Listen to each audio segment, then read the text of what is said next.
আরজিকরের ঘটনার আবহে কেন্দ্রীয় স্বরাষ্ট্রমন্ত্রী অমিত শাহের দরবারে রাজ্যপাল সিভি আনন্দ বোস গতকালই রাজভবনে যান সুকান্ত মজুমদার থেকে দিলীপ ঘোষ এবং তারপরই তড়িঘড়ি দিল্লি যান রাজ্যপাল। সূত্রের খবর, আরজিকরের পরিস্থিতি নিয়ে কেন্দ্রীয় স্বরাষ্ট্রমন্ত্রীর সঙ্গে আলোচনা করেন রাজ্যপাল সিভি আনন্দ বোস।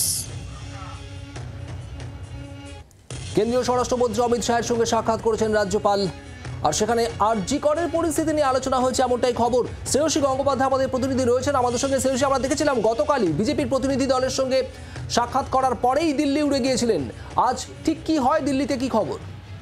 দেখো, তোমাদের যেটা জানিয়ে রাখি, আজকে দিল্লিতে স্বরাষ্ট্রমন্ত্রীর সঙ্গে যে বৈঠক হয় রাজ্যপালের, সেই বৈঠকে নির্দিষ্টভাবে রাজভবনের তরফে বা স্বরাষ্ট্র মন্ত্রকের তরফে নির্দিষ্ট কোনো তথ্য দেওয়া হয়নি ঠিকই, কিন্তু সূত্র মারফত যে তথ্য জানা যাচ্ছে যে এক্ষেত্রে আরজিকর এবং তৎপরবর্তী রাজ্যের আইন শৃঙ্খলা ব্যবস্থা কি পরিস্থিতি হয়ে রয়েছে রাজ্যে, এই সামগ্রিক সমস্ত কিছু নিয়ে কিন্তু কার্যত আজকের এই বৈঠকে আলোচনা হয়েছে, এমনটাই কিন্তু জানা যাচ্ছে। ফলে বলা যেতে পারে যে যেটা আমরা গতকাল থেকেই বলছিলাম যে আজকে যে বৈঠক হবে সেই বৈঠক মূলত আরজিকরের ওপর হবে এবং কার্যত তাই হয়েছে। কিন্তু ইতিমধ্যে আমরা দেখেছিলাম যে এর আগের বার যখন রাজ্যপাল তিনি দিল্লি গিয়েছিলেন তখন রাষ্ট্রপতি এবং উপরাষ্ট্রপতির সঙ্গে তার বৈঠক হয়েছিল, কিন্তু সেক্ষেত্রে স্বরাষ্ট্রমন্ত্রীর সঙ্গে তার কোনো বৈঠক হয়নি।